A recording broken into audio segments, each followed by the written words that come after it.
Oke semua, pada pembahasan kali ini kita masih akan membahas manhwa yang baru dan yang terpilih adalah I'm Really Not a Matchless Genius. Manhwa ini sendiri bercerita tentang seorang pemuda bernama Livan yang melakukan perjalanan melalui zaman kuno dan menjadi keberadaan kultivator tingkat atas.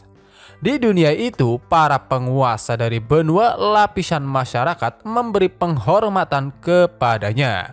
Namun sayangnya, Livan sendiri sama sekali tidak sadar akan kemampuan gilanya dan hanya bisa menganggap dirinya adalah manusia biasa.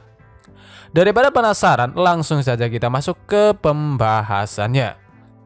Cerita diawali dengan pengenalan sebuah dunia di mana di dunia tersebut ada banyak orang kuat dan para kultivator benar-benar sangat dihormati. Cerita ini sendiri berfokus pada seorang pria bernama Livan yang mengaku sebagai seorang pemuda tampan dari abad ke-21 yang secara tidak sengaja menyeberang ke dunia tersebut. Livan benar-benar sangat senang karena dia sangat yakin akan menjadi seorang protagonis. Namun sayangnya harapannya itu tak berjalan sesuai seperti yang dia inginkan karena ternyata akar spiritual miliknya rusak. Orang tua ini belum pernah melihat akar spiritual yang benar-benar lumpuh selama 300 tahun kultivasinya. Kau dilahirkan dengan tubuh yang terbuang dan kau tidak memiliki kualifikasi untuk berlatih sama sekali. Itulah contoh ucapan yang dikatakan oleh seorang master ketika Livan ingin menjadi muridnya. Bahkan setiap master yang menolaknya pasti akan mengejeknya. Di saat keputusasaan itulah akhirnya sebuah mukjizat datang di mana Livan akhirnya bisa memicu sebuah sistem kultivasi ilahi yang mana katanya setelah dia berhasil menyelesaikan 666 misi maka dia bisa menjadi seorang kultivator yang tak tertandingi di dunia ini. Apa sistem kultivasi ilahi? Bukankah ini adalah plot protagonis? Ucap Livan yang dengan penuh semangat langsung mengaktifkannya. Dengan ekspresi penuh kemenangan, dia langsung meminta misi pertama. Namun sayangnya, dia yang mengira misinya itu untuk menghajar para bajingan, terutama orang-orang yang telah menolak dirinya. Tetapi ternyata misi pertamanya disuruh mengantarkan seekor babi betina ke tetangga Bibiwang. Dan misi tersebut juga dilengkapi dengan paket pemula buku rahasia Post-Raptum Care for Show. Melihat itu pastinya Livan benar-benar terkejut sekaligus marah sehingga dia mulai melayangkan beberapa protes pada sistem yang sayangnya tak memperdulikannya. Singkat cerita, setelah itu pun mau tak mau setiap harinya Livan harus melaksanakan tugas-tugas aneh yang diberikan oleh sistem sehingga dalam 3 tahun terakhir ini selain pertanian, Livan juga menerima beberapa misi seperti memotong kayu bakar, memberi makan ayam, dipaksa berlatih kaligrafi dan belajar melukis serta menjaga ladang semangka milik tetangga. Sistem ini terlalu buruk, ucap Livan dengan wajah pucatnya di saat dia sedang memberi makan ayam-ayamnya. Tiba-tiba seorang lelaki tua memanggilnya lalu mengatakan bahwa karena festival akan segera datang, dia meminta bantuan pada Livan yang akrab dipanggil Xiaoli untuk menulis sebuah bait untuknya. Meskipun sebelumnya Livan terlihat seperti orang yang tak bernyawa, mendengar permintaan Pak Tua dia langsung bergegas pergi untuk mengerjakannya. Sementara itu ayam-ayam yang ditinggal ternyata mereka bukanlah ayam-ayam biasa karena bentuk asli mereka tak lain adalah burung phoenix. Bahkan ikan koi di dalam kolam telah berubah menjadi seekor naga. Master kita menjadi semakin menakutkan. Dia baru saja membasuh kakinya di kolam dan aku hampir saja menumbuhkan tulang naga tertinggi, teriak sang naga. Bahkan pohon persik di samping kolam juga bisa merasakan bahwa kekuatan Livan yang mereka anggap master tumbuh begitu sangat cepat. Namun ada satu masalah yang cukup penting di mana beberapa tahun terakhir mereka sama sekali tidak bisa melihat sang master dekat dengan gadis manapun. Sementara itu di sebuah tempat atau lebih tepatnya di luar pegunungan tempat di mana desa tempat tinggal Livan, dapat terlihat ada sekelompok orang yang dipimpin oleh seorang wanita bernama Mu Xianing yang sedang mencari cara untuk bisa memasuki desa yang ternyata dilindungi oleh sebuah pelindung. Sign, tempat ini sangat berbahaya, bahkan leluhur telah terjatuh di dalamnya. Apakah Anda benar-benar ingin mengambil resiko sendiri? Ucap salah satu orang memperingati Mu Xianing. Namun karena tujuan mereka datang menyangkut masalah kelangsungan hidup sekte mereka, meskipun tahu itu sangat berbahaya, Mu Xianing tidak mundur. Apalagi dirinya menyandang gelar Shine dari sekte Lihu. Maka dari itu, dia pun segera mengeluarkan sebuah artefak dengan harapan bisa menerobos penghalangnya. Ketika aku menerobos penghalang pemblokiran ini dengan piringan formasi, segera ikuti aku, teriak Mu Xianing. Namun sayangnya, meskipun dia berhasil sedikit melubangi penghalang, dengan segera semburan kekuatan dari dalam langsung menghantam mereka sampai-sampai piringan artefak miliknya hancur. Mu Xianing hanya bisa bersedih melihat usahanya sama sekali tidak berhasil. Di saat itulah ada seseorang yang datang dari balik asap yang tak lain itu adalah Livan.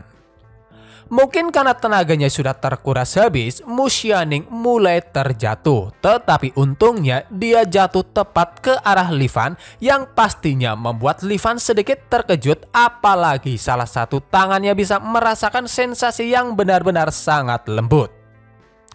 Nona, ada apa denganmu? Apakah kau kekurangan oksigen karena terlalu banyak kabut asap? Ucap Livan yang mulai mengibas-ngibaskan asap di sekitar mereka yang pastinya asapnya benar-benar menghilang.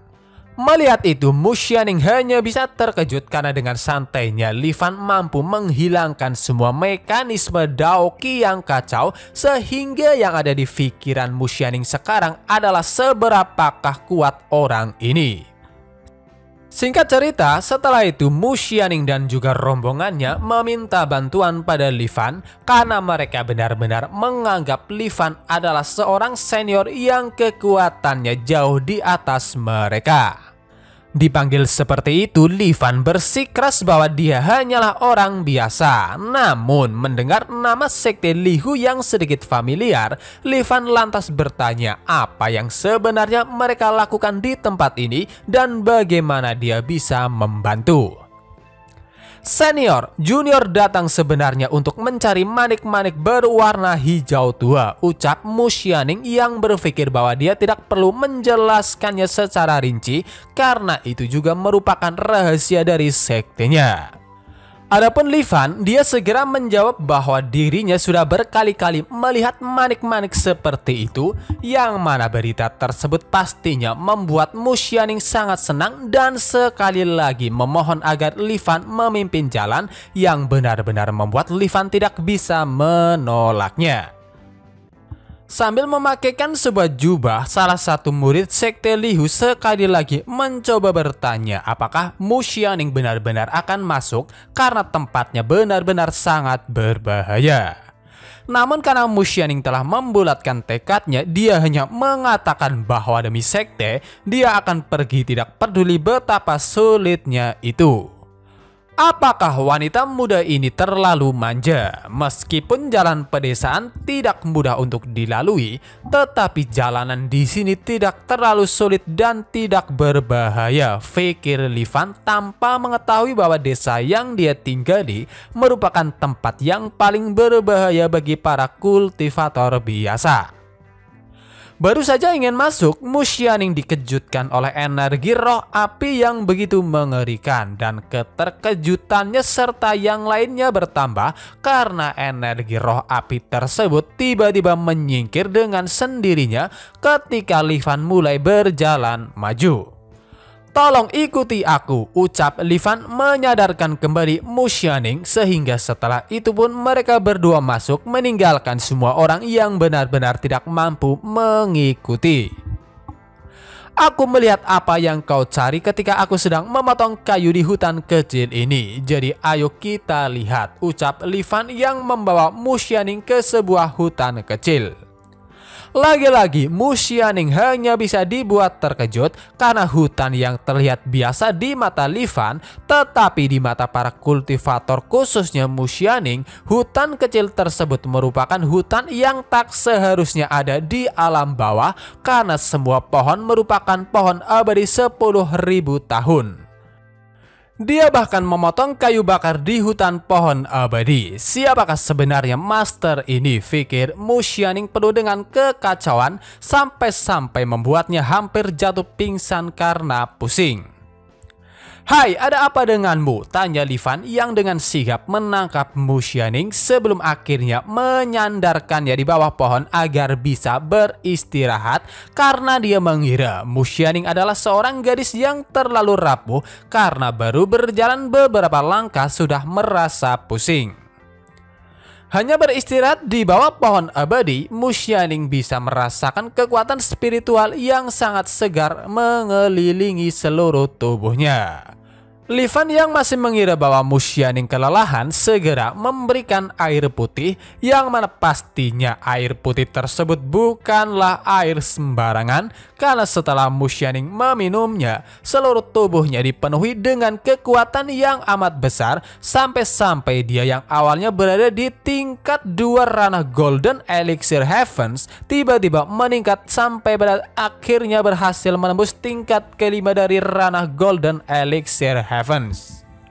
Sedikit info untuk tingkat kultivasinya sendiri untuk saat ini masih belum diketahui, jadi ketika sudah ketemu pasti akan ditaruh di deskripsi video, dan jika kalian mengetahuinya bisa tulis di kolom komentar.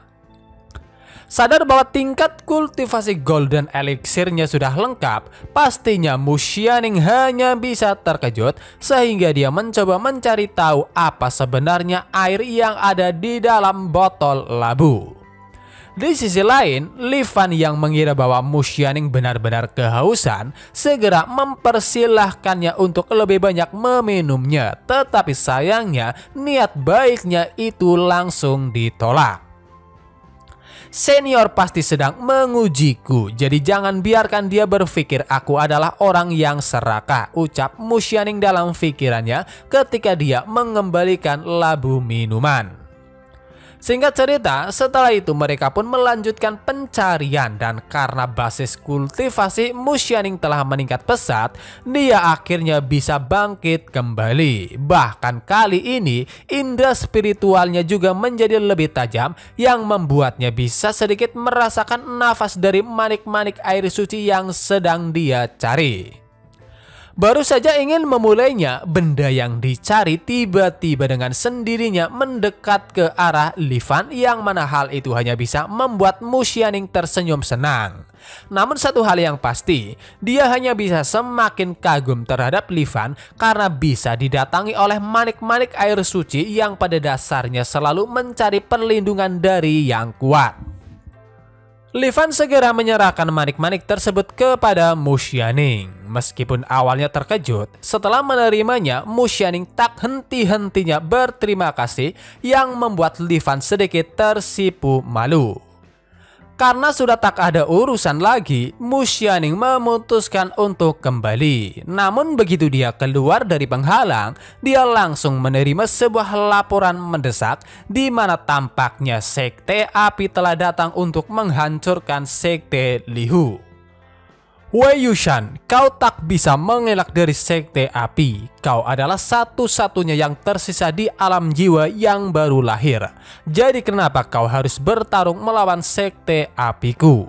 Kenapa kau tidak tunduk padaku sesegera mungkin?" teriak seorang pria dari Sekte Api bernama Gong Shunxi yang benar-benar datang ke Sekte Lihu. Menanggapi itu, pastinya Wei Yushan benar-benar menentang untuk tunduk pada Sekte Api. Marah karena ditolak, Gong Xun segera menyiapkan serangannya untuk membunuh Wei Yushan sebagai peringatan untuk yang lainnya. Dan di saat itulah akhirnya Mu Xianing kembali dengan dia yang langsung memamerkan manik-manik air suci yang berhasil ditemukan, yang pastinya membuat Wei Yushan serta orang-orang dari sekte Lihu bersorak senang. Sedikit panik, Gong Xun mencoba mengajukan beberapa pertanyaan terkait dengan manik-manik air suci yang seharusnya telah hilang di tanah terlarang. Mendengar itu, dengan santainya Mu Xianing menjelaskan bahwa dia telah dibantu oleh seorang senior di tanah terlarang, yang mana pernyataan tersebut malah ditertawakan oleh Gong Xun karena dia mengira Mu Xianing sedang berbohong dan manik-manik yang dia bawa juga adalah benda palsu untuk menipu sekte api. Namun tanpa mempedulikan semua itu, Mu Xianing memutuskan untuk menunjukkan bahwa apa yang dia katakan memang benar. Dengan santainya dia lantas melepaskan kekuatan miliknya yang pastinya membuat Gong Xun benar-benar terkejut, karena seharusnya Mu Xianing hanya berada di tingkat kedua dari ranah Golden Elixir Heavens atau mudahnya tingkat kedua dari ranah Jindan. Singkat cerita, pada akhirnya sekte api yang awalnya datang dengan tujuan menghancurkan sekte Lihu hanya bisa kabur dengan sikap seperti seorang anak kecil. Sekte Lihu bukanlah apa-apa, jangan pikir aku takut padamu. Aku akan melepaskanmu hari ini karena cepat atau lambat sekte Lihu akan tetap menjadi milik sekte apiku, teriak Gong Xun saat dia pergi melarikan diri. Setelah para pengganggu pergi, dengan ekspresi bahagianya Wei Yushan segera pergi memanggil sang tetua agar mereka bisa secara pribadi mengunjungi Li Fan untuk mengucapkan terima kasih serta meminta sedikit bimbingan. Dibimbing oleh Mu Xianing, mereka benar-benar datang ke desa tempat di mana Li Fan tinggal. "Xianing, apakah kau yakin senior tinggal di desa ini?" tanya sang tetua yang sedikit ragu karena desa tersebut terlihat seperti desa biasa. Namun sayangnya Mu Xianing sendiri tidak terlalu yakin karena sebelumnya Li Fan tidak secara pasti menunjukkan desa tempat tinggalnya, sehingga daripada penasaran mereka pun mulai memasuki desa. Warga pertama yang mereka temui adalah dua orang tua yang mereka anggap biasa. Namun ekspresi biasa mereka tak bertahan lama, karena setelah melihat cangkul yang dibawa oleh wanita tua, sang tetua menjadi heboh sebab cangkul tersebut dipenuhi dengan kekuatan Dao. "Nyonya, bolehkah aku bertanya siapa yang telah menggunakan cangkulmu itu?" tanya sang tetua yang langsung dijawab bahwa dialah yang telah menggunakannya. Namun tiba-tiba suaminya, yaitu pria tua, mengingatkan istrinya yang pelupa bahwa baru saja Li Fan menggunakan cangkul tersebut untuk memotong rumput liar. "Bolehkah aku bertanya, di manakah Li Fan tinggal?" tanya lagi sang tetua yang langsung dijawab, tepat di belakang ladang sayur rumah batu itu adalah rumahnya. Singkat cerita, tanpa berbasa-basi lagi mereka segera menuju ke rumah Li Fan. Namun baru saja memasuki halamannya, lagi-lagi mereka dibuat terkejut karena semua sayuran-sayuran yang ada di dekat rumah Li Fan merupakan harta karun tertinggi bagi para kultivator. Bahkan rumputnya juga mengandung kekuatan Dao yang begitu berlimpah. "Tetua, setiap tanaman dan pohon di sini penuh dengan irama Dao. Sepertinya ada roh di mana-mana. Aku merasa bahwa tempat ini seperti di dunia lain. Jadi ayo kita pergi ke senior dan kita pasti akan mendapatkan lebih banyak petunjuk," ucap Wei Yushan saat mulutnya dipenuhi dengan rumput sebelum akhirnya mereka berlari menuju ke rumah Li Fan. Melihat tindakan yang dilakukan oleh ketiganya, pasangan tua sebelumnya hanya bisa bertanya-tanya apakah ketiganya seorang pengemis. Namun satu hal yang pasti, melihat kecantikan Mu Xianing, mereka berharap Li Fan akan menikahinya. Sementara itu, Li Fan yang baru saja kembali dari mencari kayu bakar tiba-tiba dipanggil oleh Mu Xianing. Melihat dia datang bersama dengan dua orang pria asing, Li Fan lantas menanyakan identitasnya. Tak langsung menjawabnya, Wei Yushan dan juga tetua hanya bisa melebarkan mata mereka melihat isi di halaman rumah, khususnya pohon persik dan juga ayam yang semuanya berada di alam void. Sedang mengagumi semua itu, tiba-tiba salah satu ayam melirik sang tetua yang dalam sekejap mata membuatnya langsung menderita karena tekanannya begitu mengerikan. "Apakah kau baik-baik saja?" tanya Li Fan yang mendekati sang tetua. Dan hanya dengan sentuhan ringannya, tiba-tiba tekanan yang mengekang sang tetua hilang, yang pastinya membuatnya hanya bisa bertanya-tanya kekuatan macam apa yang dimiliki senior ini. Singkat cerita, setelah itu Mu Xianing mulai memperkenalkan keduanya yang tak lain adalah tetua dari klan Lihu. Bersamaan dengan itu juga, tugas baru dari sistem muncul yang menyuruhnya untuk mengundang mereka bertiga makan malam. "Kalau begitu, ayo masuk dan makan bersama," ucap Li Fan mengajak ketiganya. Setelah masuk, tanpa berbasa-basi lagi, Li Fan mulai memasak, yang mana hasil dari masakannya itu benar-benar membuat ketiganya tercengang. Berpikir bahwa saat ini Li Fan sedang memberikan mereka sebuah pencerahan, tanpa ragu-ragu mereka mulai memakan makanan yang dihidangkan dengan begitu lahap seperti orang yang belum makan selama beberapa hari. Selesai memakannya, energi besar mulai mengalir ke dalam tubuh mereka sampai-sampai sang tetua jatuh ke tanah. Tanpa tahu apa yang sebenarnya telah terjadi, Li Fan yang mencoba menolong hanya bisa bertanya-tanya. Apakah mungkin sebenarnya mereka bertiga berasal dari keluarga miskin karena begitu bersemangat hanya karena melihat makanan? Mencoba menenangkan mereka, Li Fan segera menawarkan minuman teh, dan setelah diminum, pastinya lagi-lagi sang tetua mendapatkan sebuah pencerahan pada kekurangan basis kultivasinya, sehingga setelah itu sang tetua yang ternyata bernama Yu Shishui langsung bersujud berterima kasih, yang juga diikuti oleh keduanya. Bukankah itu hanya semangkuk bubur dan secangkir teh saja? Sungguh betapa miskinnya kalian, pikir Li Fan penuh dengan keterkejutan melihat tindakan yang dilakukan oleh ketiganya. Namun dengan itu juga akhirnya notifikasi sistem muncul yang menyatakan bahwa waktu tugas telah selesai. Singkat cerita, setelah itu Li Fan mencoba menenangkan ketiganya. Tak lupa dia juga mempersilahkan mereka pergi karena dia masih memiliki hal lain yang harus dilakukan, dan itu pastinya tugas baru dari sistem. Namun sebelum pergi, Mu Xianing mencoba bertanya apakah dia dapat kembali lagi untuk berkunjung, yang pastinya langsung dijawab iya. Saat perjalanan kembali, mereka benar-benar dalam kondisi yang sangat bahagia, terutama Yu Shishui dan Wei Yushan yang telah berhasil mendapatkan pencerahan. Apalagi mereka juga diperbolehkan untuk datang kembali ke sini.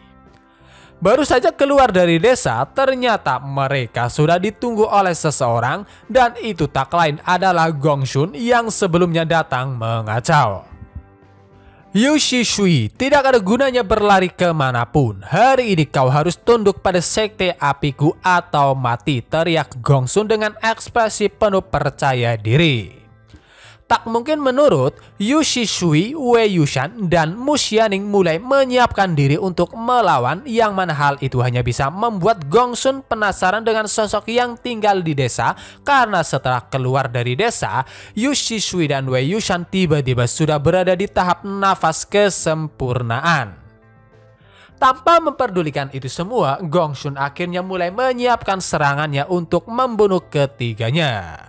Dia tiba-tiba memanggil beberapa pasukan tengkorak, yang mana hal itu benar-benar membuat mereka terkejut karena ternyata Gong Xun telah mempraktekkan teknik jahat. Meskipun kekuatan Yu Shishui dan Wei Yushan telah meningkat, akan tetapi menghadapi kekuatan jahat milik Gong Xun, mereka sama sekali tak bisa menandinginya. Tidak peduli apa yang ada di desa, semua makhluk hidup akan dimurnikan olehku. Dengan cara ini sudah waktunya bagiku untuk naik ke dunia atas, teriak Gongsun saat dia akhirnya memerintahkan pasukan tengkoraknya menuju desa. Di sisi lain, melihat cuaca di luar yang sangat aneh, Li Fan yang berpikir bahwa tampaknya akan turun hujan hanya bisa berharap bahwa itu tidak merusak tanamannya. Namun hanya dengan kata-kata sederhana itu, tiba-tiba para pasukan tengkorak yang mendekat hancur berkeping-keping setelah diserang oleh cahaya emas yang muncul dari kata-kata. Bahkan Gongsun juga ikut terkena serangan yang membuatnya akhirnya jatuh ke tanah. Tidak, aku tidak boleh mati di sini. Aku harus kembali dan melapor, ucap Gongsun yang sudah babak belur. Namun dengan salah satu teknik terlarangnya, dia akhirnya bisa melarikan diri. Setelah Gongsun pergi, langit kembali cerah. Melihat apa yang baru saja terjadi, Yu Shishui sangat yakin bahwa serangan sebelumnya merupakan pertahanan pasif dari desa pegunungan ini karena dengan Li Fan yang tinggal di sini, tempat ini telah lama menjadi tempat terlarang yang menakutkan dan kekuatannya tidak dapat diremehkan. Akibat menerima serangan Gongsun, kali ini Yu Shishui benar-benar terluka parah sampai-sampai dia mulai batuk darah karena luka dalamnya sama sekali tidak mau hilang meskipun dia sudah berusaha mengobatinya. Melihat itu, tiba-tiba sebuah ide terlintas di kepala Mu Xianing dan idenya itu tak lain adalah mengandalkan bantuan dari Li Fan. Sekali lagi mereka memasuki desa. Seperti desa-desa pada umumnya, orang-orang banyak yang berlalu lalang. Bahkan dua anak kecil juga sedang saling kejar-kejaran memperebutkan sebuah lukisan karena tampaknya lukisan milik si gadis kecil baru akan selesai besok.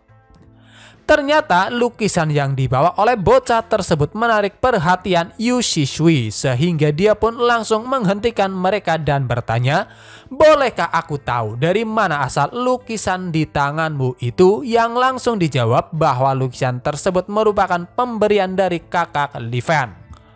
"Lihat, kakak Li Fan melukis dengan sangat baik," ucap sang bocah yang memamerkan lukisannya. Dan entah bagaimana caranya, setelah melihat lukisan tersebut, tiba-tiba luka yang ada di dalam tubuh Yu Shishui secara otomatis menghilang.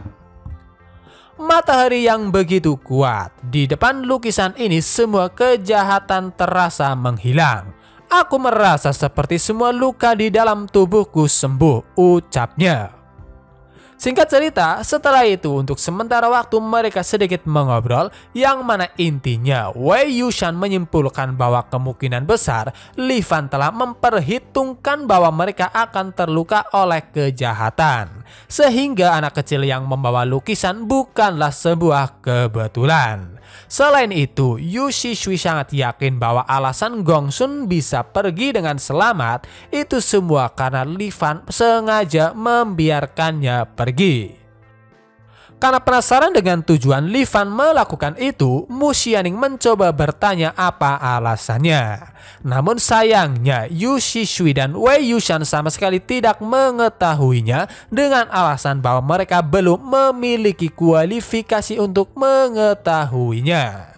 Namun satu hal yang pasti, dengan semua berkah yang diberikan oleh Li Fan, Yu Shishui bertekad untuk membalasnya dengan sepenuh hati. Murid ini mengerti jika senior Li membutuhkannya, murid ini bersedia memberikan segalanya, ucap Mu Xianing dengan wajah yang sedikit merona. Di sore hari yang bisa dikatakan cerah, Li Fan datang ke gunung untuk melukis yang membuatnya sedikit mengeluh karena sistem terlalu ketat padanya. Sementara itu, tak jauh dari tempat Li Fan melukis, dapat terlihat ada seekor anak harimau putih yang sedang dikejar-kejar oleh 3 burung gagak yang terlihat sangat ganas. Pastikan untuk menangkapnya. Darah dari harimau putih di tubuhnya bisa membantu kita berubah menjadi manusia, ucap salah satu dari ketiga burung gagak tersebut. Dengan sekuat tenaga, harimau putih terus berlari agar tidak tertangkap oleh mereka. Di saat itulah dia bisa merasakan ada aliran sajak dao yang begitu kuat dari arah gunung. "Sudahlah, minta saja dia untuk menyelamatkan hidupku," ucap harimau putih yang langsung menuju ke tempat Li Fan. Di sisi lain, Li Fan sedang merasa buntu karena dia bingung harus menaruh objek apalagi di dalam lukisannya.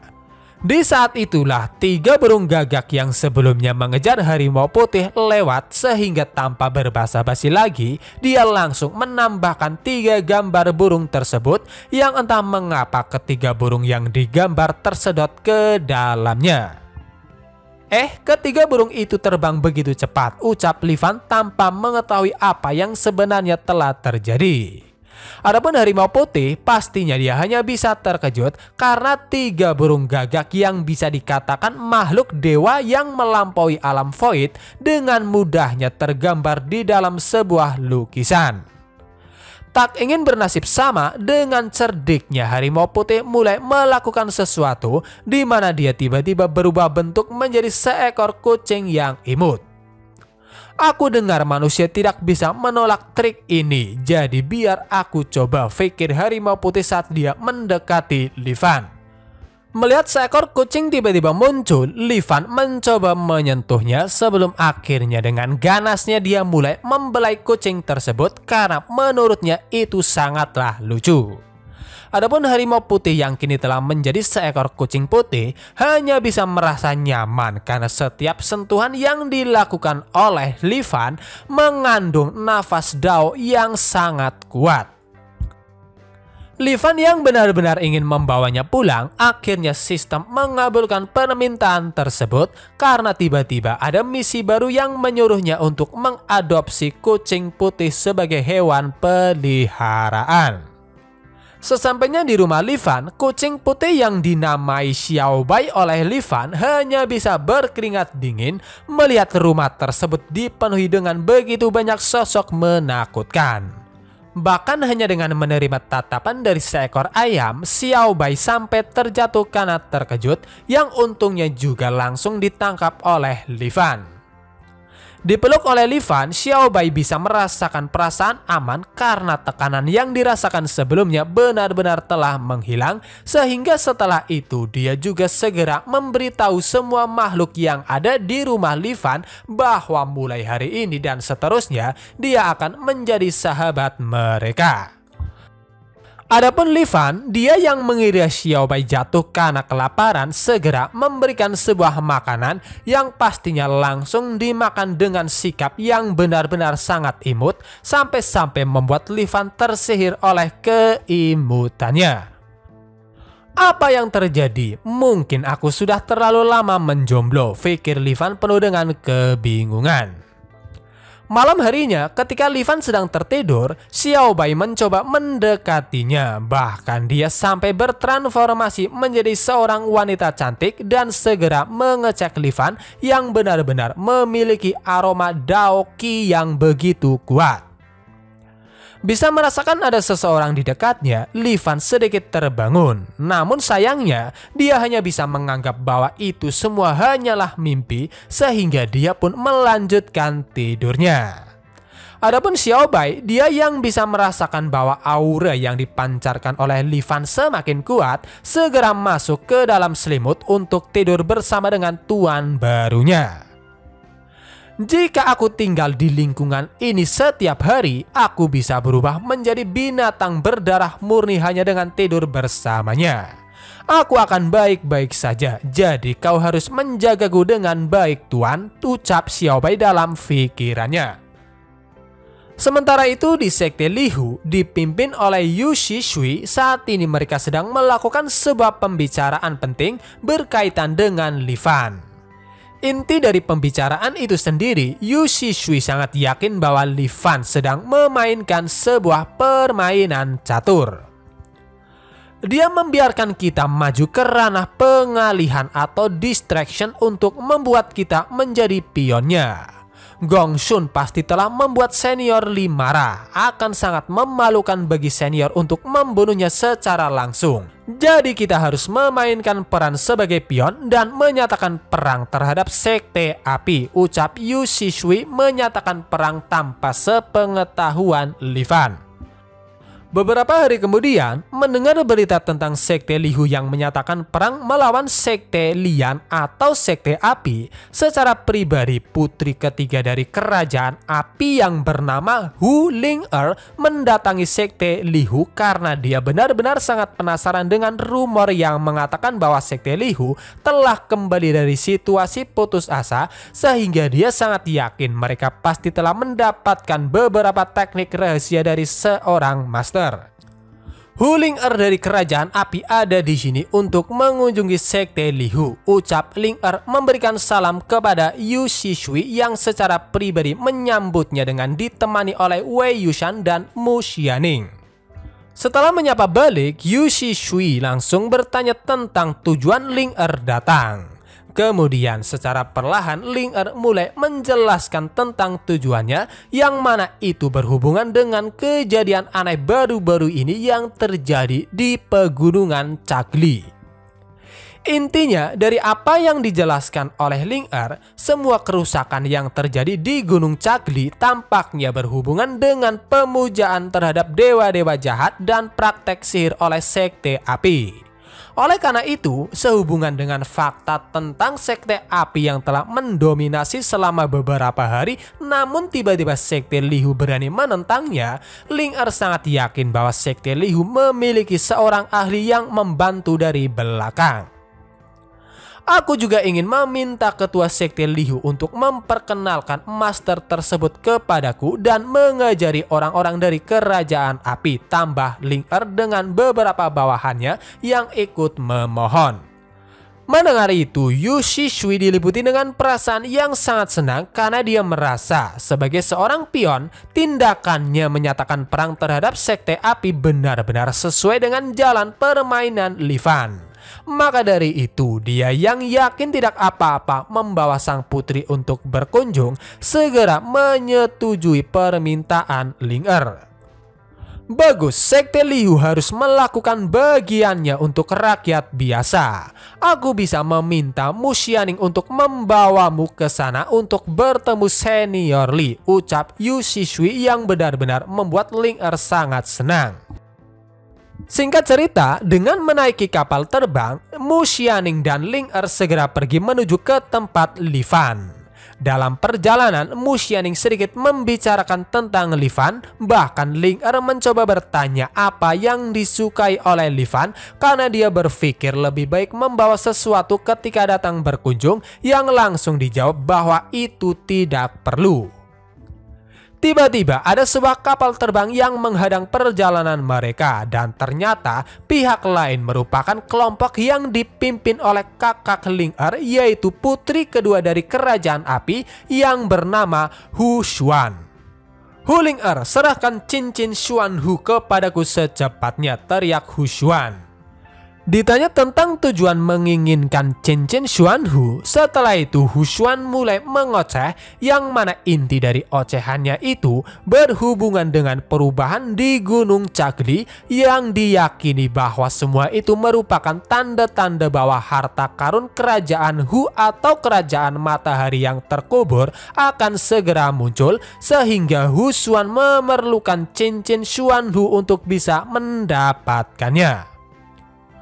Berikan aku cincinnya dan aku akan menghadiahimu dengan sesuatu yang lain, perintah Hu Xuan, yang pastinya langsung ditolak oleh Ling-er karena cincin tersebut merupakan warisan dari mendiang ibunya, karena bisa dikatakan meskipun Hu Ling-er dan Hu Xuan kakak beradik, tetapi mereka memiliki ibu yang berbeda.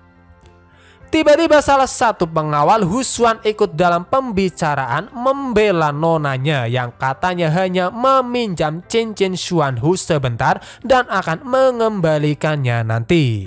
Namun tak langsung menjawabnya, Ling-er hanya bisa terkejut karena sosok yang sebelumnya berbicara merupakan Saint dari Long Xuanzong yang bernama Long Ziyin. Terus kenapa saudari Ling Er tak mau memberikannya? Apakah kau masih ingin mengambilnya dengan paksa? Ucap Mu Xianing mewakili Ling Er yang masih terkejut. Tak suka dengan sikap Mu Xianing, Long Ziyin segera menyuruh salah satu rekannya untuk melepaskan sebuah serangan yang pada akhirnya mengenai Ling Er yang bergerak cepat untuk melindungi Mu Xianing. Itu adalah serangan dari alam void. Bagaimana seorang pengawal putri kedua bisa begitu kuat? Teriak para pengawal Ling Er penuh dengan keterkejutan. Bahkan Mu Xianing sendiri juga tidak menyangka bahwa akan ada seorang penjaga dari alam void yang melindungi Hu Xuan. Aku takut bahkan jika dua orang master dari sekte Lihu bekerja sama akan sulit untuk melawan mereka, pikir Mu Xianing. Meskipun dia terluka, Ling Er yang masih enggan menyerahkan cincinnya mencoba bertanya mengapa Hu Xuan melakukan semua itu. Dan dengan sombongnya Hu Xuan mengatakan bahwa dia bebas melakukan apapun yang diinginkan karena sekarang ibunya adalah seorang ratu. Singkat cerita, pada akhirnya tak ingin melibatkan Mu Xianing dalam bahaya, Ling Er dengan sukarela menyerahkan cincinnya yang langsung diterima oleh Long Ziyin di saat mulut sombongnya mulai mengajak sekte Lihu. Aku dengar sekte Lihu memiliki pendukung baru, tapi tidak peduli siapapun pendukungnya, mereka hanyalah semut di depanku, Long Xuanzong.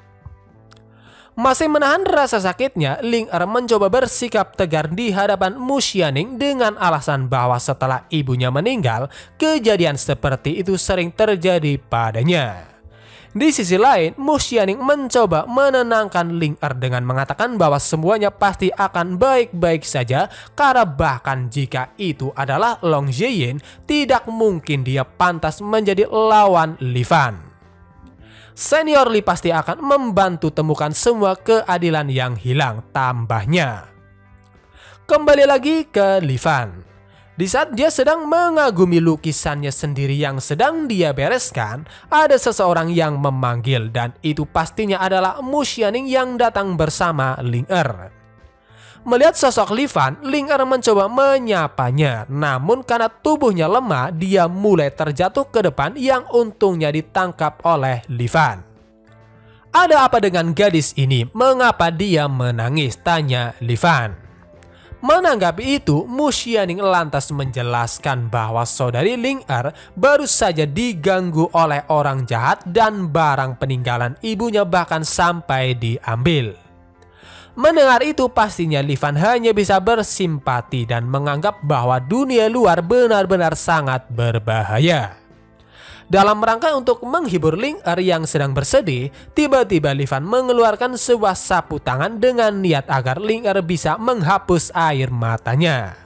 Namun luar biasanya, setelah Ling Er menggunakan sapu tangan tersebut untuk menyeka air matanya, tiba-tiba semua luka yang dia alami langsung sembuh. Bahkan kekuatan mata apinya yang awalnya hanya di tingkat api terbuka telah menjadi mata api dalam yang membuatnya dengan jelas bisa melihat puluhan ribu helai kekuatan spiritual mengalir di seluruh kediaman ini. Melihat perubahan Ling Er, Mu Xianing mencoba bertanya apakah dia telah menerima sebuah pemahaman dari Li Fan, yang langsung dijawab bahwa itu lebih dari sekedar pemahaman karena benar-benar membuatnya seperti terlahir kembali.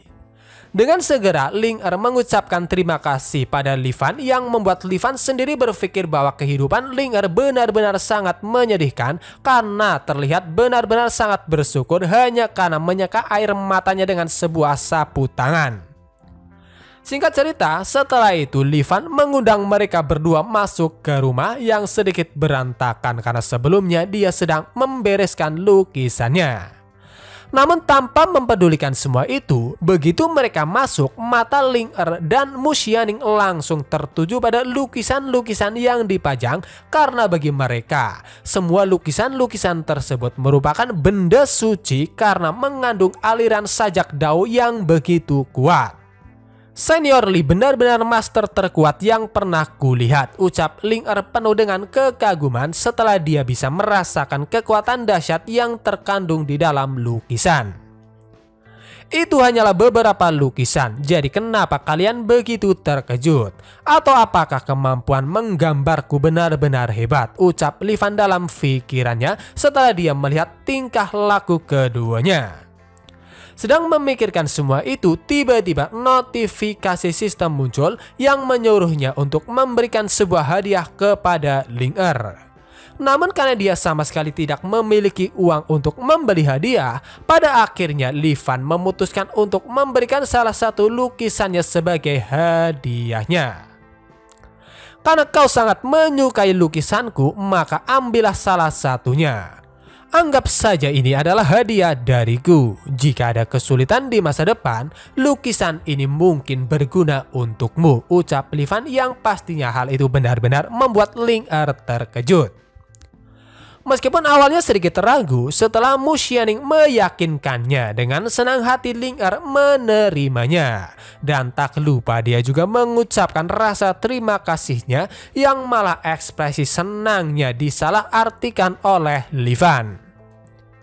Dilihat dari penampilannya, mereka pasti sangat miskin dan lukisannya juga bisa dijual olehnya agar bisa mendapatkan uang untuk kebutuhan keluarga, ucap Livan dalam pikirannya. Singkat cerita, setelah itu Livan memberikan beberapa patah kata yang mana intinya dia sedikit menasehati Ling-Er untuk menyimpan lukisannya dalam waktu yang lebih lama, yang membuat Ling-Er berpikir bahwa tampaknya senior sedang mengingatkan dirinya untuk tidak bersikap agresif, meskipun berkenyataannya alasan utama Livan mengatakan itu karena dia berharap Ling-Er akan berbicara dengan lebih banyak orang tentang mendirikan bisnis, sehingga jika dia memegang lukisannya untuk waktu yang lebih lama, dia mungkin bisa menjualnya dengan harga yang lebih tinggi. Setelah itu Ling-Er dan Mu Xianning mencoba meminta saran tentang tindakan apa yang harus mereka lakukan berikutnya. Dan setelah sedikit berpikir, Livan lantas mengatakan bahwa alangkah baiknya Ling-Er mengambil kembali warisan ibunya yang telah diambil, meskipun Livan sendiri tidak tahu apakah uang yang diperoleh dari menjual lukisan bisa untuk menebusnya. Senior Lee, aku mengerti maksudmu. Jangan khawatir, kami akan melakukan apa yang kau katakan, ucap keduanya yang malah menafsirkan bahwa kata-kata Livan sebelumnya merupakan perintah untuk menyatakan perang terhadap Long Xuanzong. Oke semua, mungkin cukup sampai di sini dulu video pembahasan kali ini. Terima kasih buat kalian yang sudah menonton dan sampai jumpa lagi di video berikutnya.